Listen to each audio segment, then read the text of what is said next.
Hey guys, welcome back to the Pro MMA Betting Podcast. Just a quick recap on last week. So we had another winning week to keep the really strong 2019 start going. We are now 5-0 on UFCs in 2019. We're also 8-1 across live betting events as well.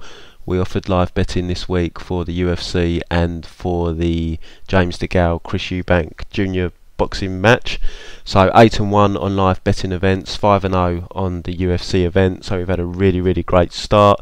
If you are a £100 per unit better, you would be up over £4,000 with me in 2019 already. So really strong start to the year. Please go and have a look at the website for the packages, prommmabetting.com. We offer pre-bet packages, we offer live bet packages, we offer both combined. We offer a weekly, monthly, 6-monthly or annual subscription service. So please have a look, guys. Anyone that signed up so far has easily recouped their initial investment in us and will now be profiting. So have a look, see what you think, and please sign up. Any questions, please shoot me an email, info@prommmabetting.com. Also, please follow us on Twitter @prommmabetting. We post our bet slips on there, so we verify that we are the world's highest stakes MMA tipsters. So please have a look on our Twitter, and please hit the subscribe button on the YouTube channel. We've done really well with our predictions so far. We had another good week this week just gone on the predictions. 10-3 we went, so we are really hitting high percentage numbers in terms of the picks that we're predicting right across a whole UFC show. So let's move on to UFC 235 and break down the fights. So first fight of the night is ladies fight. Viana taking on Hannah Cifers in the 115-pound women's division. Quick look over the stats. Cifers pretty small, only 5'1". Viana's 5'5". Viana's also got a 4-inch reach advantage. Not that that is going to count for anything here whatsoever. Polyana, we've seen her twice in the UFC now. Made a debut against Maya Stevenson, who is not UFC caliber whatsoever. Got a quick submission victory in the first round. Maya used the absolute worst strategy I've ever seen in my life, bearing in mind she's fighting a strong grappler. Just bizarre. Went for a takedown, ultimately got submitted. Polyana then fought JJ Aldridge. Basically, there was a lot of unknowns with Polyana because a lot of her regional fights weren't really available and it wasn't the best competition. She looks like she was the type that kind of pulls guard, tries to jump on your back standing. So it was good to see her in a 3-round fight against a decent fighter in JJ Aldridge, and it kind of confirmed what I feared. She doesn't have any takedown ability. She's got poor stand-up. She is a solid grappler, pretty dangerous on the mat, but she just doesn't have the fundamentals in place to set things up. So I'm not overly impressed with her. Her ground game is her speciality, but she doesn't have any great means of getting the fight there. Her stand-up's not very good. She will throw down. She does have a knockout on the regional circuit against Amanda Ribas, a knockout victory, but she's very crude with her stand-up, very raw. But as I said, she will stand there and trade, and in the women's MMA, there's not many women fighters with power. So although she is crude and raw and hittable, if she stands and trades there with you, you know, she does seem to have some power for a woman. So you've kind of got to respect her in that sense. Hannah Cifers is a stand-up fighter, so this is a grappler versus a striker really. She is small, she is at a reach disadvantage, but like I said, I just can't see it being a factor here because Polyana just can't use her reach. Stand-up's very crude, as I've said. Cifers made a debut against Macy Barber. Macy is a big prospect, so it was a tough debut for her. Ultimately got stopped via ground and pound in the second round. First round was a lot of her kind of being bullied against the fence, couldn't really get her game going. So here against Polyana, Polyana's going to want to try and drag her to the mat somehow. Cypher's is going to want to keep this standing. I saw a fight Cypher's had on the regional circuit with Gillian Robertson. It's getting on for 2 years ago now. It's about 20 months ago. Now, Gillian is a very good grappler, so there's no shame in being submitted by her, but she was pretty much kind of dominated on the mat. Dominated to a kind of worrying degree. She's coming off a ground and pound stoppage loss to Macy Barber, so she definitely wants things on the feet here. Cypher's 100%. She's not going to want to mingle on the ground. She seems to have a bit of power. I watched her fight with Katie Robbins, which was before her UFC debut. Stopped her with strikes. Fight before that, she stopped Celine Hagger with strikes. Celine's she's not got a very good record, but she is a veteran. It's been around a long time, so stopped her quickly as well with strikes. So she is, you know, she's a decent striker. She's got some power, as Viana has as well. But even though Viana doesn't have great takedowns, her fundamentals aren't in place, I just see her somehow dragging Cyphers to the floor, whether it's she's got her clinched on the fence and just takes her back standing, even if she pulls guard and sweeps her. You know, women's MMA, especially at this kind of level, is a long way behind the men's MMA game. You know, we are still going back in time, maybe 10 years or so at this kind of level, where, you know, you could kind of get away with pulling guard and sweeping people, whereas now in the modern MMA game that just doesn't wash at all at the higher level. But with women's, it's not quite as developed yet. So I just see her doing something crafty, like a back take, standing, just some kind of scramble, pulling guard, sweeping her. And I do think once it's on the mat, Cyphers is in trouble. So I am going to pick Viana. The betting line currently, Viana's actually come down a little bit. She was about -380, which for someone as crude as her, I thought was nuts. I still think it's too wide. There's no way I would play Viana at -330. Would not touch that at all. It would definitely have to come down. I mean, for me to consider playing Viana, I think I'd need a between -100, -200. Even then, I don't know if I'd want to touch it, just because she is really flawed with her stand up and her ability to get a fight to the mat. It's just really scrappy. So I'm gonna pick Viana by submission. I'll be interested to see what the submission prop is, but I've got a feeling it's still going to be a minus number, so it's still going to be a pass for me, I think.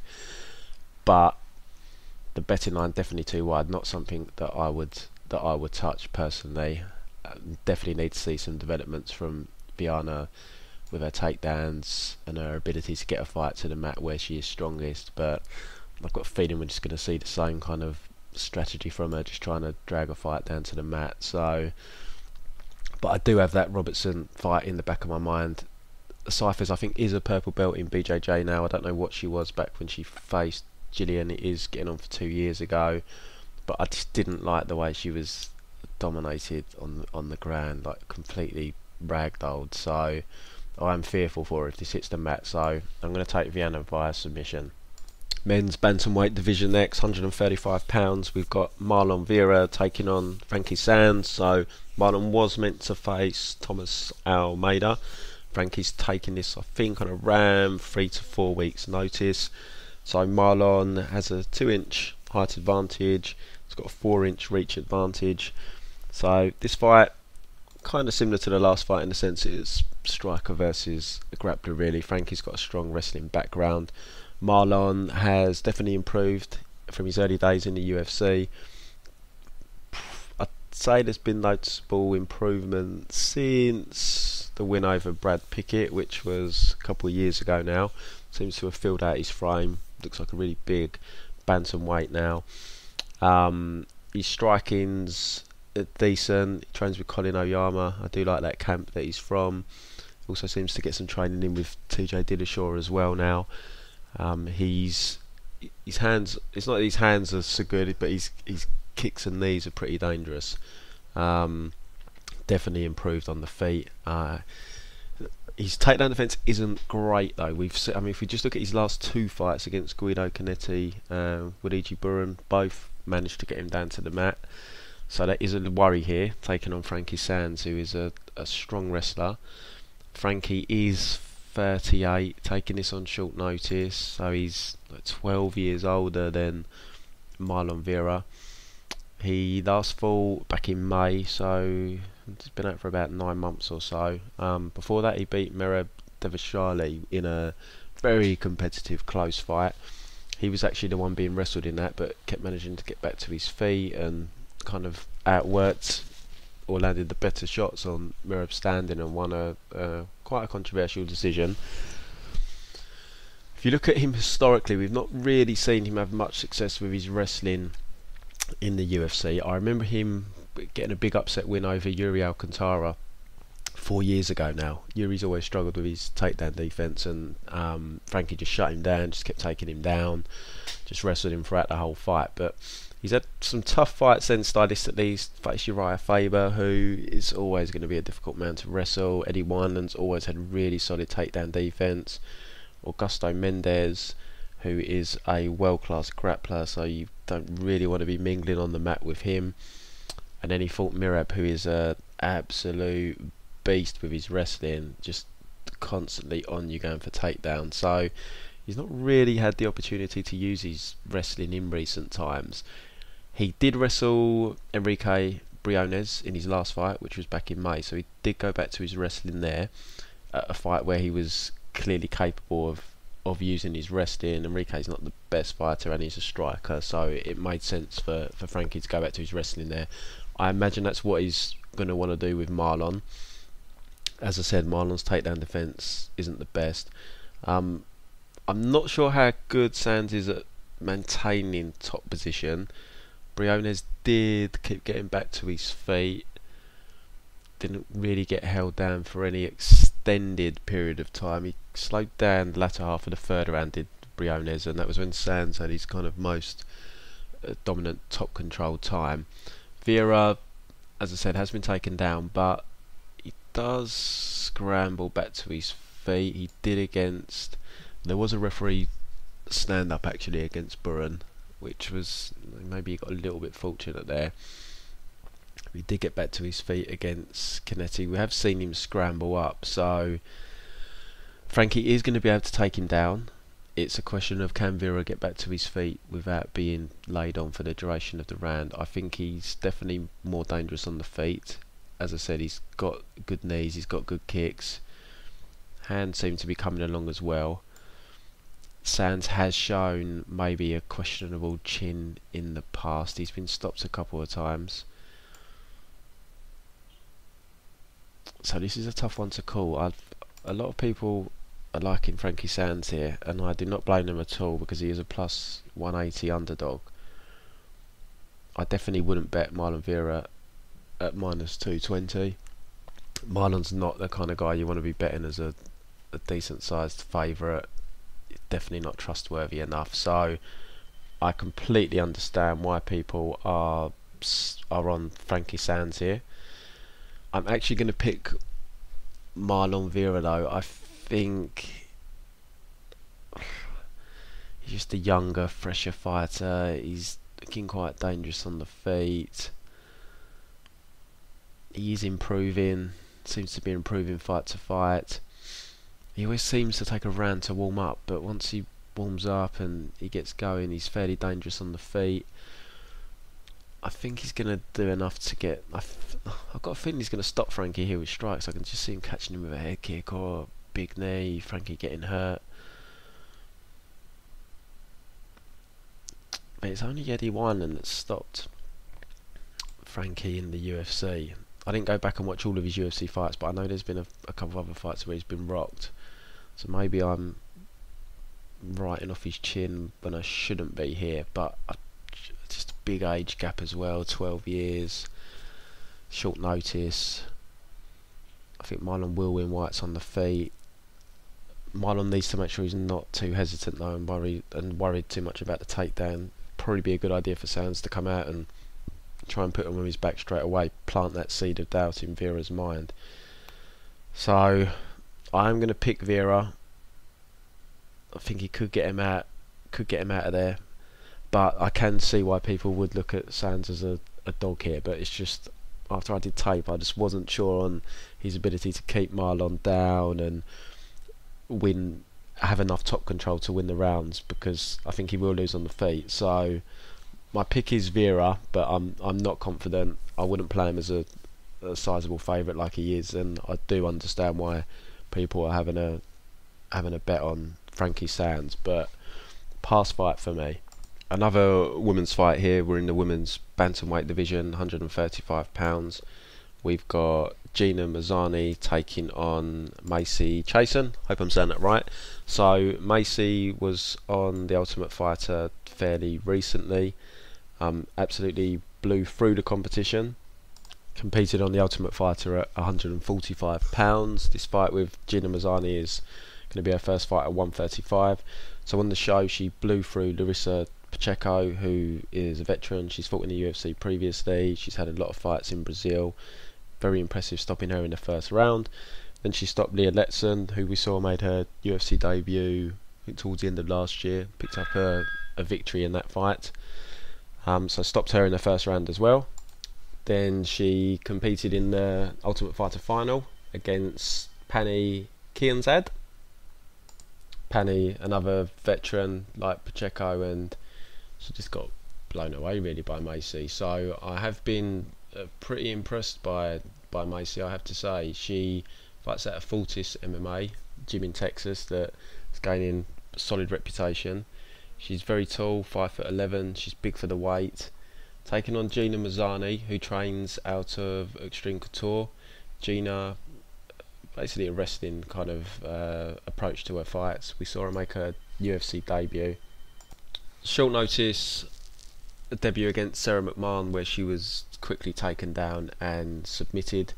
She then had a fight over I think it was in China. She took on Yanan Wu, won a decision over there, and she's coming off a decision loss to Lena Landsberg back in May. That was a bit of a clinch fest really, typical Lena Landsberg kind of fight.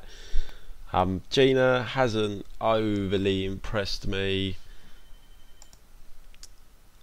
She will come with a wrestling heavy approach, but I don't think she's going to have much joy. Macy's going to be massive at 135.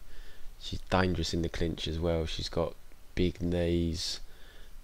She's stopped the 3 opponents she's faced on Tough and in her UFC debut, so she seems to be a finisher for a woman as well. She's making rapid improvements.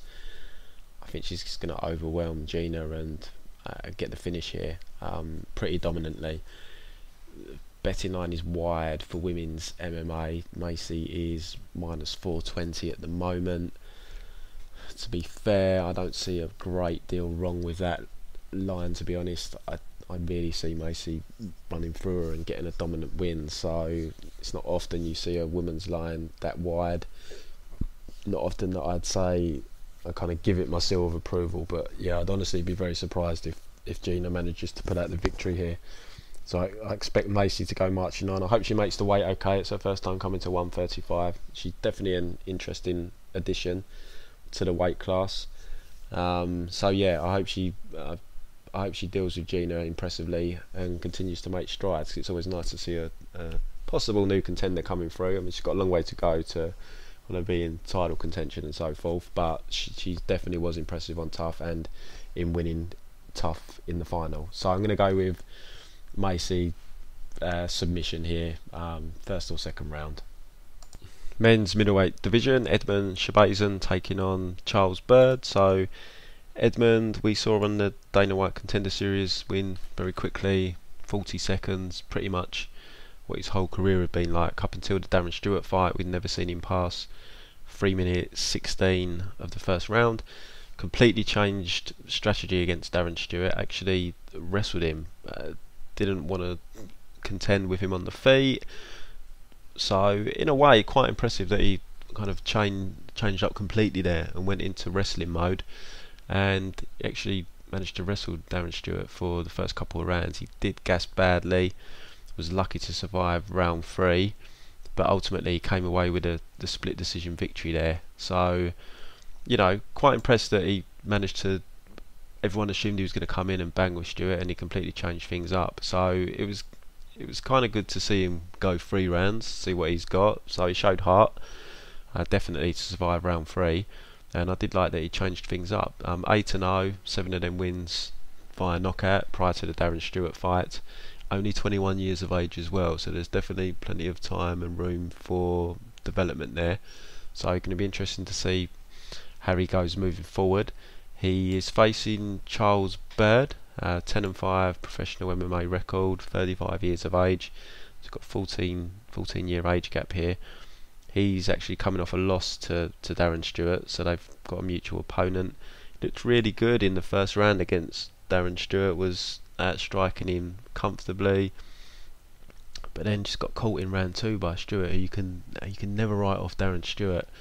He's got great heart, and as I said, he nearly stopped Edmund in round 3 as well. Prior to that, made his debut against John Phillips, fought smartly, quick takedown, took John Phillips' back and choked him out, and he had a couple of wins on the Dana White Contender Series. So it's a hard fight for me to have a read on, because I still don't quite have a handle on Edmund. Is he a striker? Is he a wrestler? Can he integrate both together, or is it kind of one or the other for him at the moment, where he's so young? Maybe he's not been able to kind of blend the two together. Charles Byrd out of Fortis MMA, who we've already mentioned, solid camp. Edmund, I believe, still trains with Edmund, Ronda's old striking coach, who receives a lot of stick online. So hard fight for me to call here. I think I'm gonna go with Edmund, just because he's the younger guy. He seems to have some decent wrestling. He's obviously got power on the feet. I would not be shocked at all if Charles Byrd just outclasses him on the feet and manages to win this fight. Edmund, I'd give the power advantage to on the feet as well. Looking at Charles Byrd's record, only 3 KO wins. So, but he did look good in that first round against Darren Stewart. So yeah, it's not one. This isn't a fight I've got a good read on. I won't be betting it. I'd guess it's pick-em-ish. Let's have a look at the line. Yeah, Edmund -135, so ever so slight favourite. So I'm going to pick Edmund to win here. I don't know whether he'll get a knockout or a kind of grinding decision win, but I'm going to go with him. But it's not a confident pick. I don't have a good read on it. I still don't have a read on Edmund really, so I can't sit here and pretend that I know what's going to happen here, because I'm still not sure what Edmund is all about. But I'm going to pick him, and a lot of that is to do with he can wrestle, he can strike, he's very powerful, and he's very young, so he should be improving fight to fight still. So I'm going to go with Edmund to be the older guy in Charles Byrd here. We move to the preliminary card next. So first fight, Diego Sanchez taking on Mickey Gall. So if any of you have been following the UFC MMA for a number of years, you will know all about Diego Sanchez. A lot of people's favourite fighter to watch. Absolute animal. Insanely tough guy. Mentally so strong. If you could put this guy's mind into a number of fighters who are more gifted naturally, then you'd have an absolute beast. But he is 37 now. He is bordering shot territory. Kind of was infamous for his chin, but that has started to go now. He's been TKO'd in 3 of his last 5 fights, so that is worrying. He is coming off a win over Craig White. He's gone back to welterweight. He's like to be his 3rd fight back at welterweight. He doesn't cut any weight to make welterweight. It's kind of, saw a picture on his Instagram where he was stepping on the scales, I think it was a week or 2 ago, and he was 173, so cuts absolutely no weight. But styles make fights, and those KO losses, Awai Quinta, Matt Brown, okay, he did get KO'd by Joe Lozon, which isn't a great look.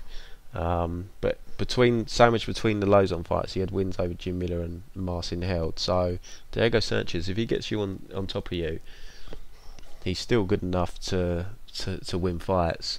I mean, I always say this about fighters that are shot, but if they are comfortable on the ground, being shot doesn't really matter. They're still going to have that good top control. They're still going to have that submission game.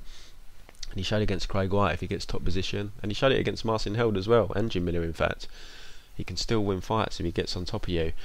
Now Mickey Gall, 5-1 professional record, 27 years of age, so in his prime or approaching his prime, maybe not even in his prime yet. Had a couple of gimmies in his first 2 UFC fights, Mike Jackson and Phil Brooks. Then he beat Sage Northcutt, which is a decent win. He actually caught Sage with a big overhand that rocked him and followed up with a choke. He then lost to Randy Brown, where he was actually out-grappled in that fight by Randy Grand, which is a concern. Spent 2 rounds of that fight pretty much on the bottom, and he's coming off a quick win over George Sullivan, who is, he's not the best fighter. He literally hit a takedown and subbed him. So Mickey Gall is a decent submission guy. Nah, he does seem to have a bit of power. He did drop Mike Jackson before hitting the submission. He did drop Sage Northcutt, so that is the worry, because Diego's chin is gone. Craig White seemed to rock him a couple of times. So there isn't, I don't think, much punch resistance left for Diego, unfortunately. But Mickey Gall is a raw fighter, and I don't see why, as long as Diego doesn't get knocked out on the feet, why he can't do what Randy Brown done and get on top and win this fight from top position. It's hard to have confidence in Diego, but the betting line to me is absolutely absurd. You've got Mickey Gall is a -340 favourite with Diego at +280. I do not understand that at all. I capped this fight probably pick'em. I mean, I could look silly and Mickey Gall could come out and knock Diego out in the first round, but Mickey Gall's stand-up isn't great. I mean, he looked awful on the feet against Randy Brown. Now, Randy Brown's long, rangy, he's awkward, but he kind of looked terrified to stand with Randy Brown in that fight, and you know, was shooting takedowns out from distance and just ending up on his back. And Diego's still a solid grappler, and I definitely favour him on the floor here. So I'm picking Diego Sanchez to win this fight. Odds are off completely. As I always say, this is a betting podcast. It's a 50-50 fight for me, so it could go either way. But them odds are absurd. Crazy odds. One of the craziest lines I've seen this year, if not the craziest. I know Diego's bordering on shot, his punch resistance is gone, but this is Mickey Gall. This isn't, you know, some up and coming beast. You know, he's not facing a Vicente Luque type here. This is, as I said, it's Mickey Gall. So crazy line for me. So I'm going to pick Diego Sanchez. I think he can win a decision here. I think he can get on top, grind out the rounds, and win a decision. I mean, it'd be interesting to see what Mickey Gall KO hedge is, because I imagine it'd be pretty wide odds, but it's kind of dangerous when you get into that territory, because he could drop Diego and Diego could be badly hurt and he could end up subbing him. So I don't think I'd even bother hedging. The line's just off. It's definitely worth a bet. I mean, I wouldn't go big because it's Diego Sanchez in 2019, but I'm picking Diego Sanchez here, and that betting line is absolutely crazy. I would be shocked if that doesn't shorten by fight time. Back to the men's bantamweight division, we've got Cody Stamann taking on Alejandro Pérez. So same height, both 5'6", 3-inch reach advantage for Pérez. Stamann is kind of a little bit kind of stumpy at the weight, but I'm looking forward to this fight. Should be a really interesting fight. Cody Stamann has had a few fights in the UFC now. I've been fairly impressed with him. He trains with Darren Cruikshank, and he actually reminds me of him with his style. Kind of very similar stand-up style, but he's got really good takedowns as Cody. Really been impressed by his takedowns ever since his debut against Terrion Ware. He doesn't like being put on the back foot, basically, Stamann. He likes to be a front foot fighter. We learned that in his very first or his first 2 fights in the UFC against Tyron and Tom Duquesnoy. Tyron was backing him up a lot, landing good combinations, but he was just taking him down at will. I mean, Tyron's takedown defence isn't great, so it isn't necessarily a great indicator of how good Stamann's takedowns are, but you could tell with his drive and how he was hitting them, he's good at takedowns. And then we saw in the Tom Duquesnoy fight that definitely has good takedowns. He struggled with Tom's pressure early on, but Tom slowed down. Cody started to get his takedowns going and started to get on the front foot in the 3rd round, where he's very comfortable on the feet, and he took over. Split decision win over Brian Caraway. I don't think that was a split really. I think he clearly won rounds 2 and 3. Ended up on the bottom in round 1, so lost a round. But Caraway just couldn't get him down after that, and for me, picked Caraway apart. He had to be careful in that fight because he didn't want to. He obviously couldn't afford to end up on the bottom again because it's what lost him round 1. So if he ended up on the bottom again, he may have lost the 2nd or 3rd round and ended up losing the fight. So perhaps why he was a little bit hesitant on the feet, but he picked Caraway apart for me. Then he had the fight with Aljamain Sterling, his last fight, where he got knee barred. Really good finish from Aljamain after a competitive 1st round. And he definitely confirmed that his takedowns are good in that fight. He managed to take Aljamain down 3 occasions. I'm not sure how good his top control is. I haven't really seen him hold someone down for an extended period of time. But just having that takedown in his back pocket is a great nullifier against any opponent, knowing that he could shoot a double, put them on their back at any point. Alejandro Pérez is on quite the roll in the UFC. He's had 1, 2, 3, 4, 5, 6 wins in a row. A draw in there with Albert Morales that he actually would have won if not for a point deduction. So could be on a 7-fight winning streak here. Epitome of a counter fighter is Pérez. He's not the most entertaining fighter to watch. Complete and utter counter fighter. I mean, you look who he has beaten in that run: Scott Jorgensen, who injured his leg in that fight; Ian Entwistle, draw with Morales; beat Andrei Cirkunov in a very controversial decision; beat Yuri Alcantara, very uneventful fight; beat Matthew Lopez; lost the 1st round to Lopez, nearly got choked out, but Lopez gassed, allowed Pérez to get the finish, and then another uneventful fight with I'd say a shot Eddie Wineland. So good win streak, but hasn't really overly impressed me in that streak. He is a good counter fighter. That is his style. He is at AKA. I think the keys here are Cody Stamann doesn't like being on the back foot. He's not very good off the back foot, but I just don't see Pérez putting him on the back foot. It's not his style at all. I see Cody being the one on the front foot, and that is where Cody is very comfortable standing, is when he's the fighter on the front foot. He's got takedowns in his back pocket. Pérez does back up to the fence. He can kind of stay in one spot against the fence as well, so it's going to leave the option open for the takedown. Haven't really seen much of his takedown defence tested, Pérez. Only fight really in recent times was the Lopez fight. Lopez hit a few takedowns in the 1st round. He did scramble back up quickly, Pérez, or attempted to, but he gave his back both times, and Lopez is a very good grappler, took his back and had a back control. I'm not sure if Stamann is that level of grappler. As I said earlier, his top control hasn't seemed great, so I think Pérez is someone that will try and work back to his feet. He will give his back, but whether Stamann can take advantage, I don't know. But takedowns are still going to count in the judges' mind, especially if it's a close fight. And even if he does get back to his feet, I still see Stamann having some maybe reverse body lock control against the fence for a period of time and so forth. Might pull him back down.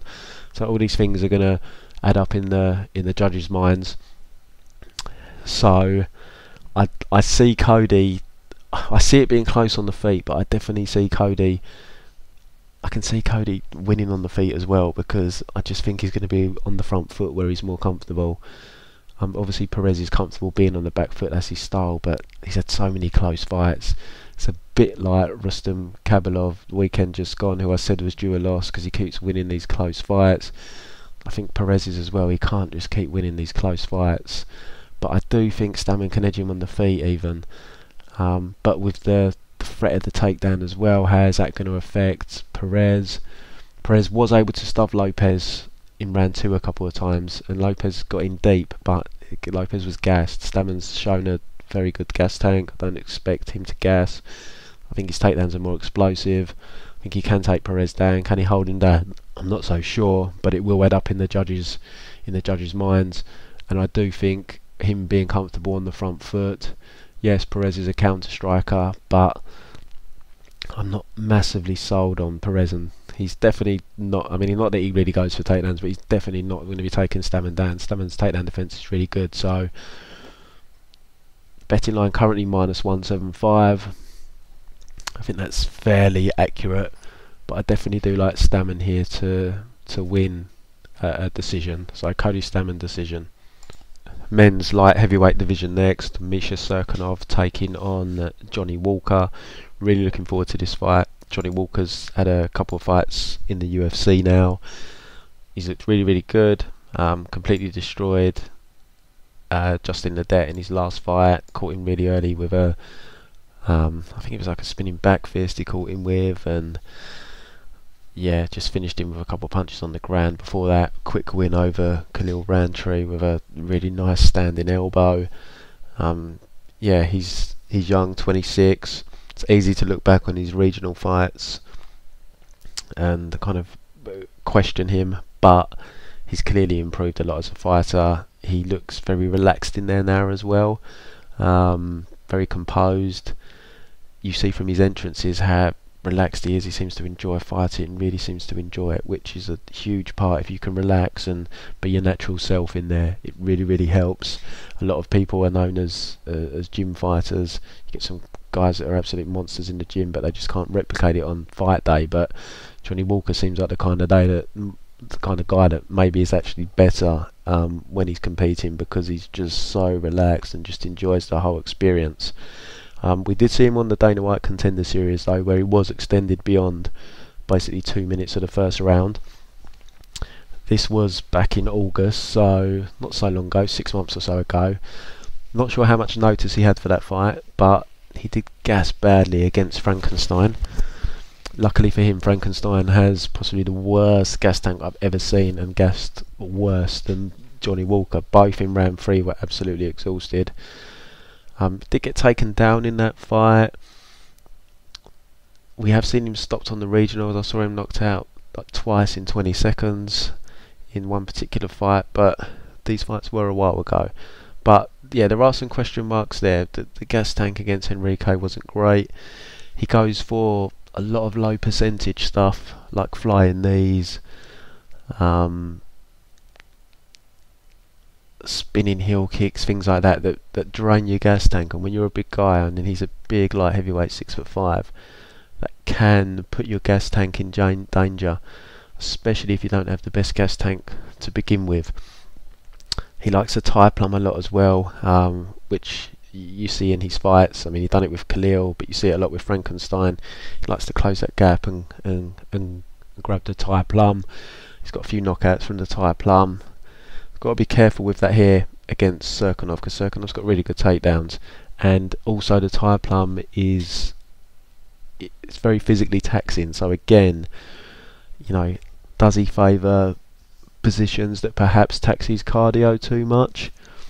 We'll see here. I mean, I think he needs to show a bit of maturity. He definitely needs to cut out the flying knees against Frankenstein. He attempted way too many, too taxing on your gas tank. Needs to cut down. I'm not saying cut out the low percentage stuff, because it's clearly what makes him so dangerous, as we saw against Ledet.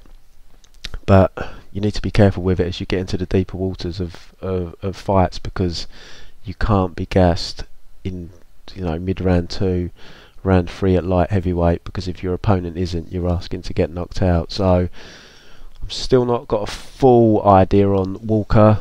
How much improvement has he made since the Frankenstein fight, because those other 2 wins were really, really quick. Is he going to make adjustments? Is he going to fight a bit smarter with regards to his cardio and so forth? So hopefully we'll find out here, because Misha Cirkunov is definitely a step up in opponent. I think Cirkunov's chin gets questioned a little bit unjustly. He was knocked out by Volkan Ozdemir. He was caught with it was just a bizarre punch. I've never really seen anything like it. It was like behind the ear and it just shut him down completely. Glover Tecia was a ground and pound stoppage, which I don't expect to be a worry here. So I didn't like the way he just kind of gave up though against Glover, I've got to admit. But he does have wins over good strikers. He's beaten Kutalaba, who maybe I was going to say not as technical as Walker, but that's definitely not right, because I wouldn't say Walker's technical. They're both dangerous guys, big punchers. He survived with Kutalaba and ultimately beat him. Nikita Krylov, who's a dangerous striker. He had, took out Krylov in round 1. Done fine on the feet. Actually hurt Krylov on the feet in that fight. So he's more than competent on the feet. But he's a BJJ black belt, very dangerous on the ground. He has takedowns and he does use them. His last fight against Patrick Cummins, who is very strong, very good wrestler. Cummins couldn't get him down, and ultimately he took Cummins down very impressively from the body lock. And this goes back to where I was talking about Johnny Walker liking the Thai plum. It's going to give Cirkunov the body lock, and also the attempted flying knees. It closes the gap. Again, it's going to give Cirkunov a chance to clinch and look for takedowns, which I think is where Cirkunov should try and take this fight. Even if he can't keep Walker down at first, Walker's going to have to use a lot of energy trying to get back to his feet and defend the takedowns. It's going to wear on his gas tank. I really think Cirkunov needs to, if he can't hold him down, just fight smartly, keep clinching up with him, keep looking for them takedowns, drain that gas tank, and ultimately I think he can get the submission stoppage here. I really think he should look to take this to the floor. I don't think he's necessarily outgunned on the feet. I'm not going to fall for the Walker hype train just yet, just because he's got quick wins over Khalil Roundtree and Det, albeit as impressive as they were. We do have the 3-round Frankenstein fight, which wasn't as impressive. So I definitely would like to see him extended here to see how he does, but Misha's definitely a step up and is a very dangerous opponent. Very well rounded. He can hit on the feet as well. Like I said, he hurt Krylov. He's hurt a couple of other UFC opponents as well on the feet. And as I said earlier, Walker has been knocked out on the regionals. I saw him knocked out twice in 20 seconds in one fight. So Walker needs to give Misha some respect on the feet as well. He can't be too careless here. But the line is, he has evened up now. It's more of an even line now. We're looking at Johnny Walker's -125. He was around -175 at one point, which I thought was crazy. Misha at +150. For me, this should be a pick-em fight. I don't think Walker should be a favourite. -125 at the moment, I guess is okay. But I'm picking Misha Cirkunov here. There is a danger he could get knocked out quickly, but I think if he can survive early, get his game going, especially the takedown game, I think he can definitely win this fight. I think he can drain Frankenstein's cardio, keep going for them takedowns, put him on the mat, make him work back to his feet. If he can get back to his feet, he might even be able to get a quick submission. But I think he can definitely start to drain him, and like I said, Cirkunov's no mug on the feet either. He's been in there with big hitters before. There's no reason why he couldn't hurt Walker on the feet, hit a takedown and get a submission. So I'm going to go with Misha here to win via submission.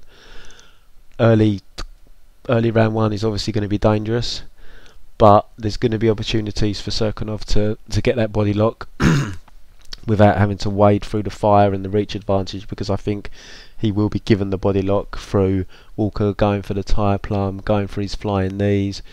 So that's what I'm interested to see as well, is the fight IQ of Johnny Walker here. But ultimately I'm going to pick Misha to win this via submission. Last fight before we move to the main card is Jeremy Stephens taking on Zabit Magomedsharipov. Zabit has about a 4-inch height advantage. Only actually has a 2-inch reach advantage. I thought it was going to be more than that before I looked into their figures. Zabit averages getting on for 5 significant strikes per minute. What I did take as very significant is his takedown average. Averages 7 takedowns per 15 minutes and has a 63% takedown accuracy. So really, really high accuracy for his takedowns there. I think a lot of people, when they think of Zabit, they think of him as a kind of flashy striker, but it's actually his takedown game and grappling that's kind of set him apart so far on his UFC run. He made his debut against Santiago. It looked great in patches on the feet in that fight. Struggled a little bit from Santiago's pressure, backing up to the fence and so forth, but it was ultimately the takedown game and his grappling ability that won him that fight. Same with the Shayman Morales fight. Used a grappling heavy approach against Shayman Morales as well. Kyle Bochniak was... I did rewatch these fights. I'm trying to remember what happened in the Kyle Bochniak fight now. I think it was more of a stand-up fight. I think he actually struggled to keep Kyle down, but my memory's gone a bit blank on that fight. And then Brandon Davis, pretty competitive stand-in, and ultimately it was the grappling that was just too much for him. So very nice striking, but he is hittable. He does have that kind of tall man defence just because he's so tall for the weight. He is hittable. He's got a really big head, but it sounds weird to say it, but I think because of that he's probably got a pretty solid chin. Not seen him hurt at all yet. Santiago seemed to hurt him with a body kick, so he may be vulnerable to the body because he must be cutting a fair bit of weight because he's so rangy for the weight class. 6'1" at 100 or 6'2" at 145 pounds. So possible area of weakness there, but yeah, it's his striking and the way he blends in his takedowns. He's really good. It's not conventional takedowns. He doesn't really go for double legs, although I think he hit one on. I think it was Kyle Bochniak or Brandon Davis he hit a double leg on, but doesn't go for your conventional. He's very strong from the rear body lock. Really good takedowns from there. Really good control in that position, and he finds his way to your back, and he's all over you on the mat. So I do like him here against Jeremy Stephens. I mean, Jeremy's a dangerous guy, dangerous striker, but essentially he is a gatekeeper in this weight division. Kind of always lost when he's taken the step up. If you look at his record, doesn't really have a big win. I mean, he beat Henan Barral, but I'd say that was Henan's last decent performance, but he was still a shell of the fighter he was. So I mean, this would be the biggest win of Jeremy Stephens' career without a doubt, but yeah, he's just always kind of fallen at that top level, and he is in gatekeeper territory now. So it's a test for Zabit. It's his toughest test to date, but I think ultimately if he is struggling on the feet, I mean, the Jeremy Stephens strategy here should be to try and put Zabit under as much pressure as possible. Like I said, in his debut in the UFC, was backing up to the fence a bit, so let's see if he's worked on that, if he now will circle out. But I just don't think Jeremy's I don't think he's got a plan B if that's not working for him, whereas Zabit does. If things aren't going for him on the feet, he can use his grappling, he can use that ground control, he can use those really good takedowns he's got now. Jeremy's got good takedown defence. He's not easy to hold down. No one's really held him down for extended periods. Renato Canero couldn't, or Moicano, as a lot of you know him as. Frankie Edgar couldn't. He kind of manages to scramble back to his feet. His takedown defence has improved. Max Holloway, he gave Max Holloway a pretty competitive fight on the feet. Max actually took him down in round 3. Jeremy was up after a couple of minutes, but Zabit is different. His takedown style is completely different. He's very rangy and long.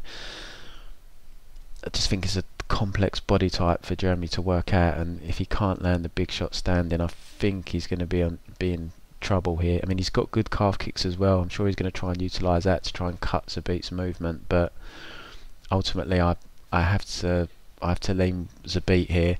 I did like Zabit anything under -200, but money started coming in on him lately, and he's now up at -255. There are some question marks with Zabit. For me, I want to see how he deals with the pressure, because I haven't really seen him pressured that much, except for in his debut, where he was backing into the fence a little bit, and we did see him gas against Karl Bochniak.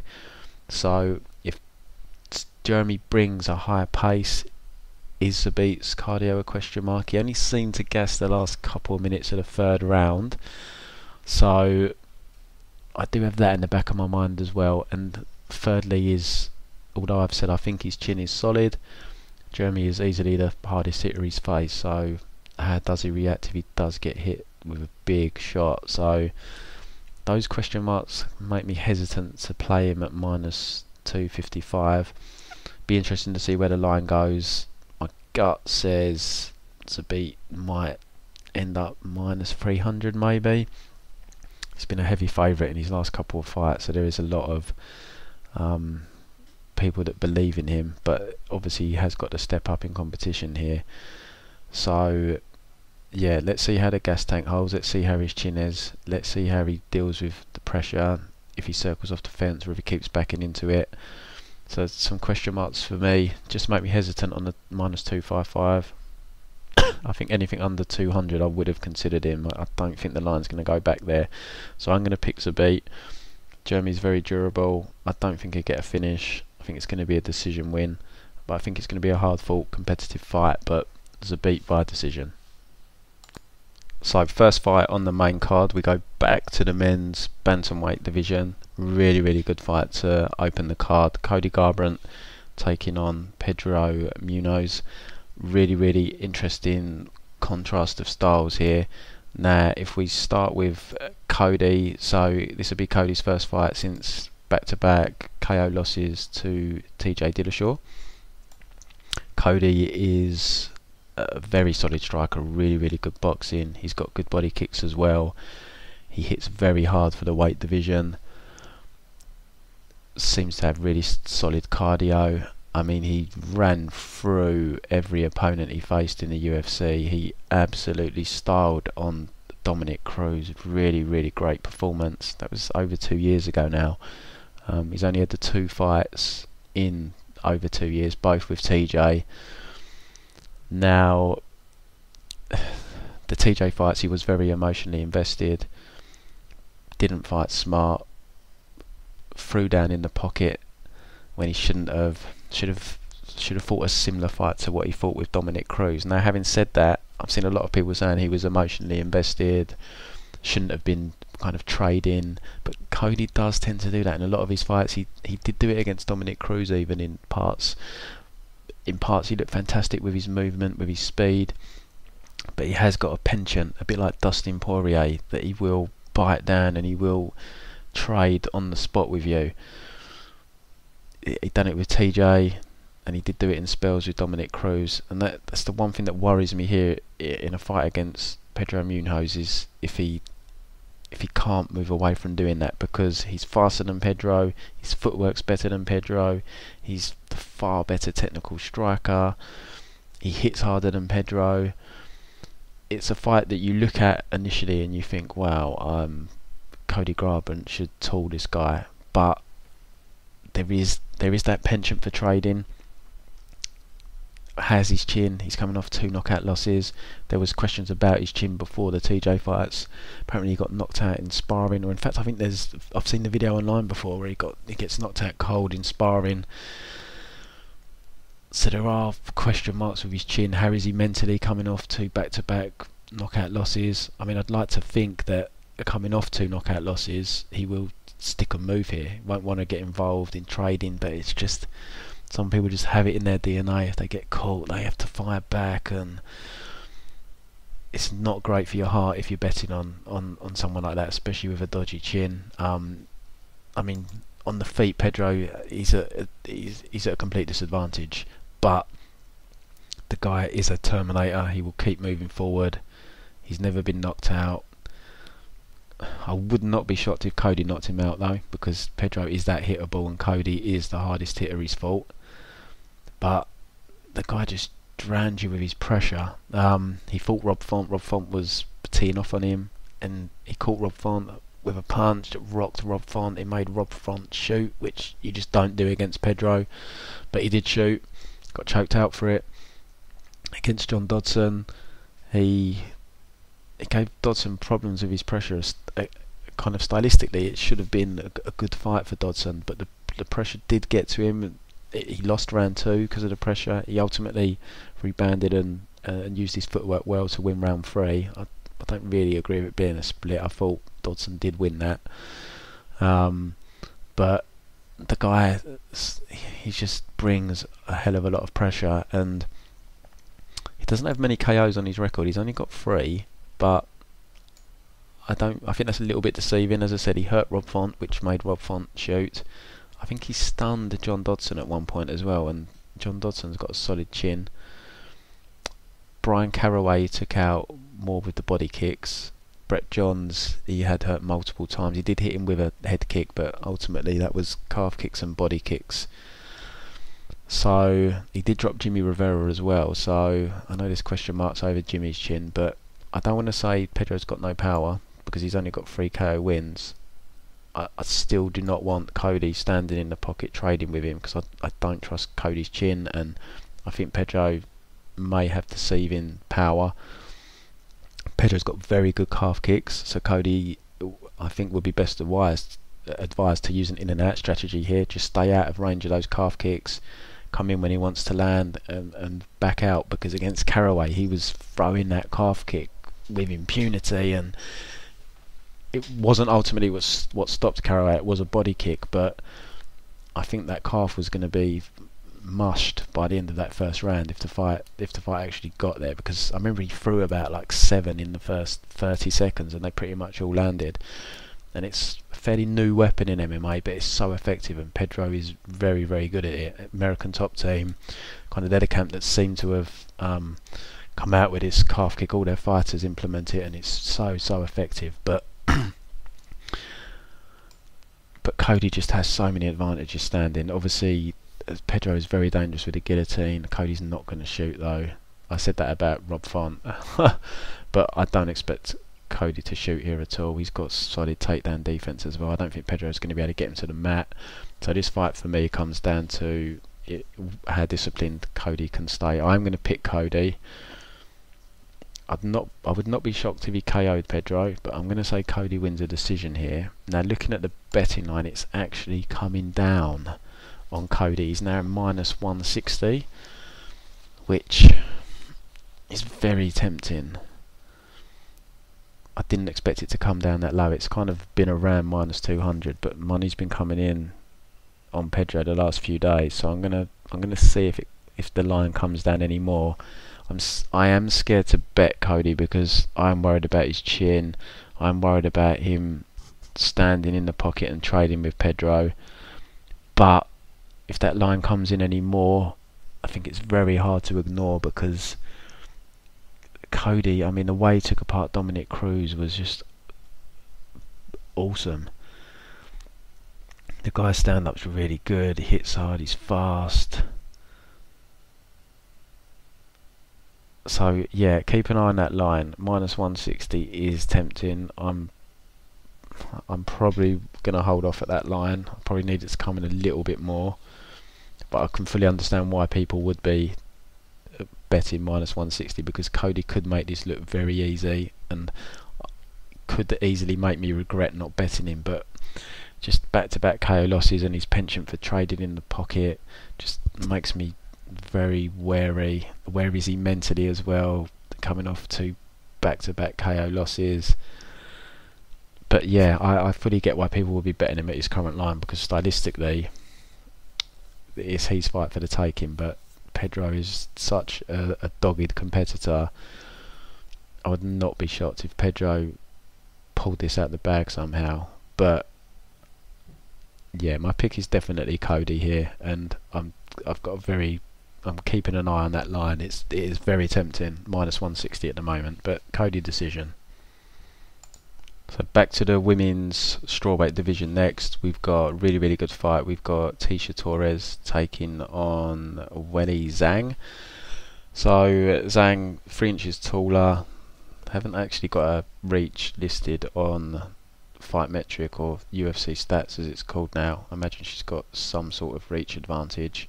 Same age. Zhang, significant strikes are up at over 6.5 across 2 UFC fights, absorbs just over 2. Tecia, a lot of UFC fights, 4.5 significant strikes per minute, absorbs over 3, but she's had far more UFC fights and she's faced far higher competition, so we can't really read too much into them at this stage. I bet on Zhang in her first 2 UFC fights. I bet on her to beat Danielle Taylor and also better to beat Aguilar. But this fight for me is a lot harder to call. It's a big step up in competition. Tecia Torres, very different style to those two as well. Zhang basically is a savage on the feet. She's got an 18-1 record. She stopped all but 2 opponents, one of them being Danielle Taylor, who she couldn't stop in her UFC debut.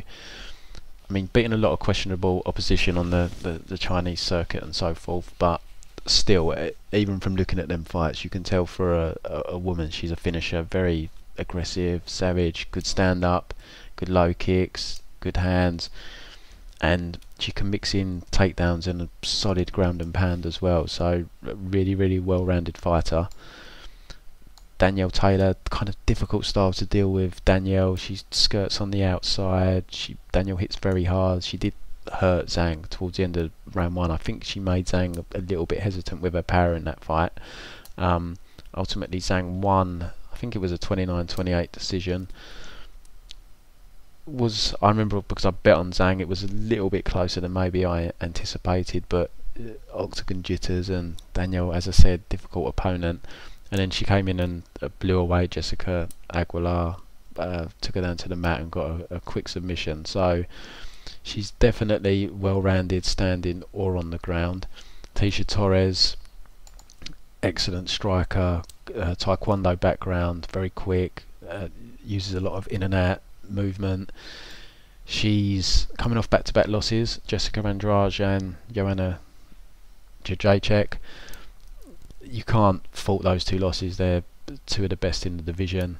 Jessica Andrade, she was at striking. Jessica actually needed to use takedowns to win that fight. Joanna was a fairly competitive fight, but Joanna kind of clearly won. She's the only fighter really that's outstruck Tecia. Tecia does have a loss to Rose Namajunas, but that was a very competitive fight. Very close on the feet. I remember Tecia was winning round 3 on the feet. I think she got taken down in the end. Rose got her down a couple of times in that fight. So for me, this is a hard fight to call because I don't quite know where Zhang is at, because very impressive record, but she didn't really beat anyone of worth on the regional scene. She's come into the UFC, beat Danielle Taylor, who isn't great, and her style is very different to Tecia, and Jessica Aguilar, who is pretty much shot for me. So I'm not sure how good she is, because it's hard to gauge off of the opposition she's faced. Tecia is definitely a big step up for her. On the feet, I think it's a very competitive fight. I think the advantage Zhang may have is her ability to bring the fight to the mat and do damage from top. She ragged old Danielle Taylor to the floor, who's very strong. I mean, Tecia is as well, even though she's kind of probably could make add some weight. She is physically pretty strong for the weight class, and we saw her against Aguilar, got her down easy as well. So I definitely think she can take Tecia down.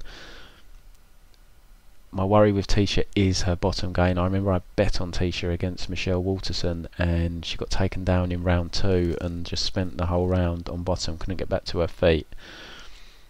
And she obviously suffered a grappling loss to Jessica Andrade as well. So I think that's definitely where Zhang should be looking to take this fight when she can, because I think it will be close on the feet, but I think she definitely has an advantage with takedowns and top control. So I'm going to pick Zhang to win a decision here by mixing up her striking and her takedowns and her top control. If she can't get Tecia down, I think this is going to be a very close fight, but I think she she can get Tecia down and do enough from top, or have at least enough top control time to win the rounds if it is close standing. So Zhang decision. Next we go to the men's welterweight division. We've got Robbie Lawler taking on the debuting Ben Askren. So eagerly awaited debut here for Ben. This is a hard fight for me to call because Ben hasn't really fought anyone at a high level, and Robbie Lawler is possibly a shot fighter. So what version of Robbie are we going to get, and how good is Ben? So Ben, pretty basic on the feet, in fact probably quite poor, I could say, striker, but he's a very strong wrestler. So there's no doubt in my mind he's going to come out here and he's going to try and wrestle Robbie Lawler. Robbie Lawler is going to be the better striker, so it's going to come down to can Robbie fend off the takedowns and keep this fight standing. I really want to pick Robbie Lawler, but I just don't know how much he's got left in the tank. He's had 40 fights now. He's 36 years of age. He's nearly 37. In fact, he's 37 next month, according to Tapology. Anyway, he's not fought now. When did we last see him? It was over a year ago against RDA. I mean, he looked alright against Donald Cerrone, but that was a really close fight. He had a really strong round 1, lost round 2, and then round 3 was really close. Before that, one punch by Tyron Woodley. Before that, 2 absolute wars. Well, 3 even with Hendricks, Rory McDonald, Carlos Condit. Then he's one punched. Tough fight with Cerrone. Tough fight with RDA. I just don't know what he's got left in the tank. I'd really like to see him come out here and knock out Ben Askren, but I've got a feeling Ben's just going to blanket him for 3 rounds and get the decision win. It is a big step up for Ben. Hasn't really faced anyone of note. I mean, he beat Douglas Lima, but it's not the Lima we have today. It was 7 years ago that he beat Lima. Korishov as well, but again, that was nearly 6 years ago. So in recent times, he's been with one, so he's not really faced anyone of note. But he's got really high level wrestling, so he's definitely the fresher fighter as well. He's not really had to face much adversity in his career. 18-0. I think he will get found out quite quickly, because you can't get away with just being a one-dimensional wrestler anymore.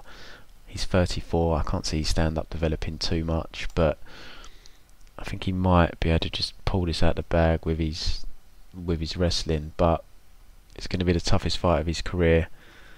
But he's probably getting Robbie at the right time, luckily for him. So I'm going to go Askren via decision. I'm not overly confident though, because I don't know what Askren's ceiling is at, and I'm assuming that Robbie is pretty much a shot fighter. As I said, 37 next month. I'm not sure how much he's got left to give, but I'd really like to see Robbie pull this out, but I'm going to go Askren to win via decision. Next, the co-main event and the first of 2 title fights, welterweight title on the line. Tyron Woodley taking on Kamaru Usman. Tough fight to call as well, this one. So Tyron Woodley, bit shorter than Usman. He's at a 2-inch reach disadvantage as well.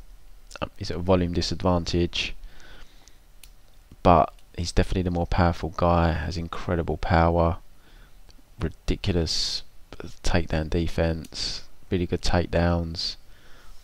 Real kind of clash of styles here. Both are wrestlers, although Tyron's gone away from using his wrestling so much in recent times.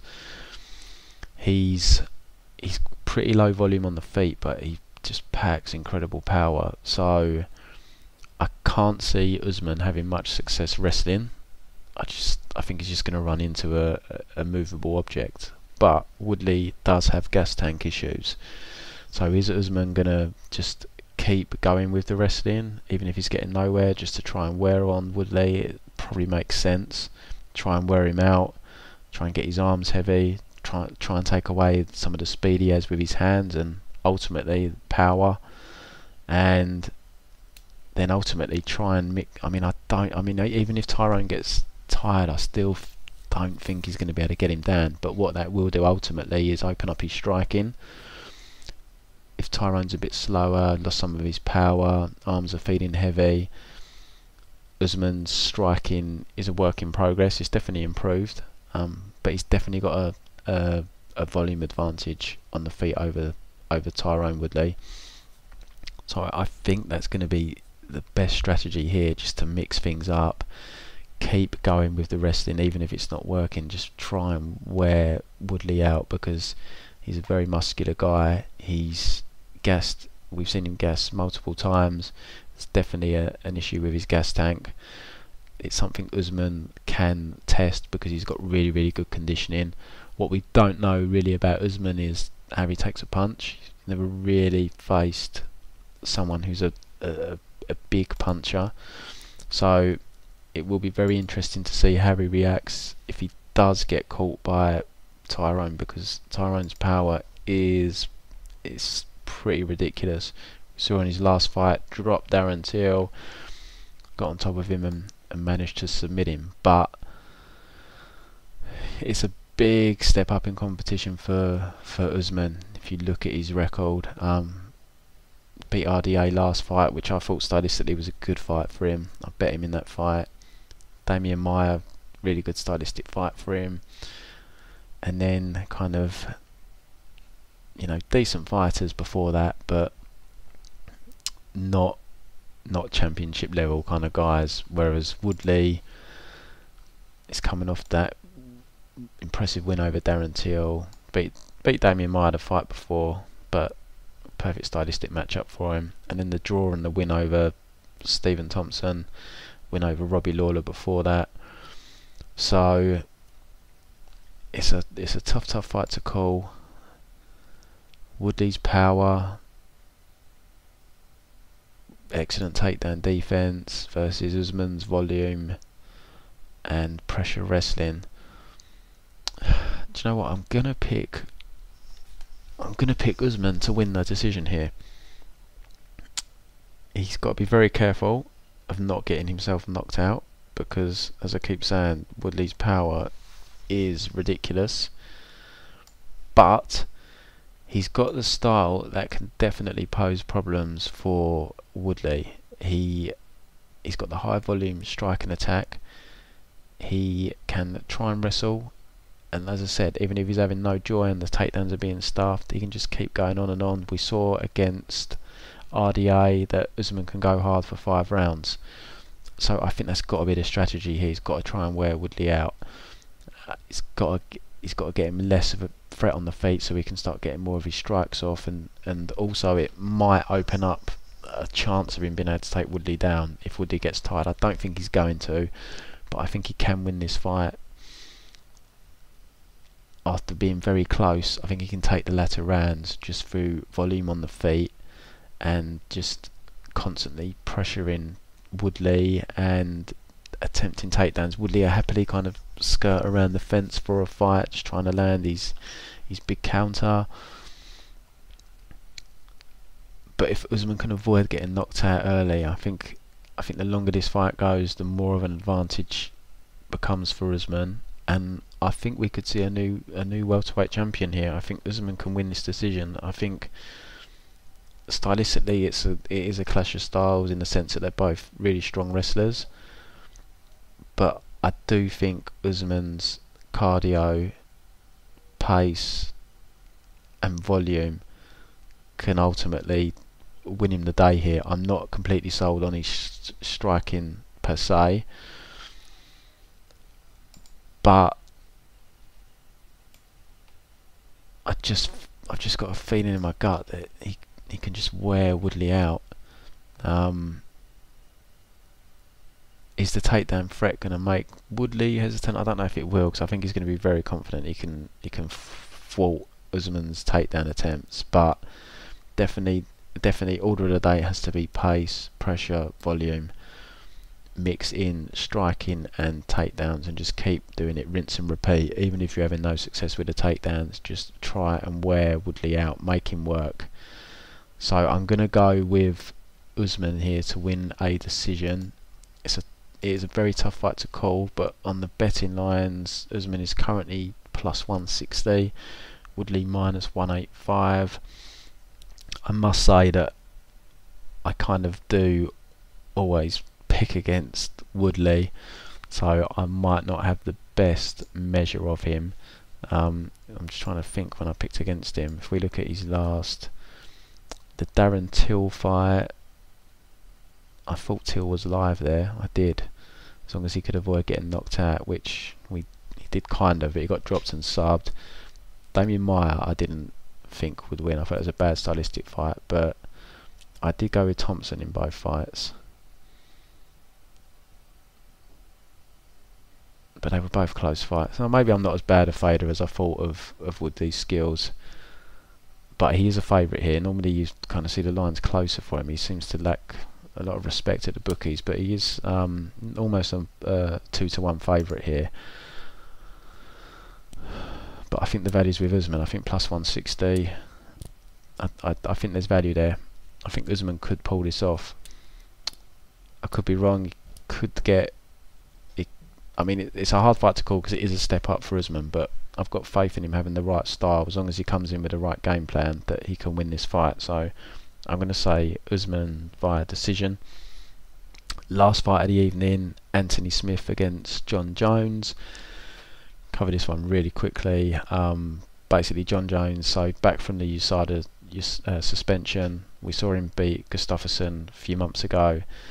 The UFC is struggling for pay-per-view draws, so they're getting John back out there as quickly as they can, no matter the opponent. Anthony Smith's had he's had a good little run since he's moved up to light heavyweight, but it would be the biggest shock in MMA history if he were to pull this off against John Jones. Jones has to be careful. He's got to give Anthony respect out there. Anthony is a dangerous striker. He's got power, but he's in my opinion, he's in well over his head here. The odds reflect that. Jones is currently minus 800, which doesn't surprise me at all. I just can't see Anthony really having much for him. I expect John to probably take him down and get a submission. I think that's the safest route for John here. But yeah, that's it. Jones is the greatest of all time, in my opinion. This is just a keep busy fight, in my opinion. Yeah, it might bring in some pay-per-view buys for the UFC. I mean, Anthony Smith obviously isn't a draw, so it'd be interesting to see what the buys are for this. And there's a really good co-main event that's a championship fight as well, but ultimately it's John Jones that's the draw. So yeah, I expect John Jones to go out and get this over with by the second round. So John Jones inside the distance, probably a submission or maybe a ground and pound win. So that wraps up the predictions for UFC 235, guys. Just point you back in the direction of the website prommabetting.com. All of our picks are third party tracked. You'll see on the homepage of the website there's a link to Bet MMA Tips, which tracks all of our MMA bets. There's also 2 links to betting.gs. One of them will take you to a combination of UFC and boxing parlays and straight boxing bets, and the other one tracks all of our live bets that are offered via audio live betting, which is another service that we offer that we've had a great run on. As I said at the start of the pod, 8-1 on events this year, and for pre-bets we're 5-0 on the UFC this year. So give us a go, guys, even if it's only for a week or a month. Most people start out with a month. See how much money you make your money back easily, make some profit, and then hopefully you'll invest with us for the next 6 to 12 months. But I'll be back next week for the next UFC. Good luck, everyone.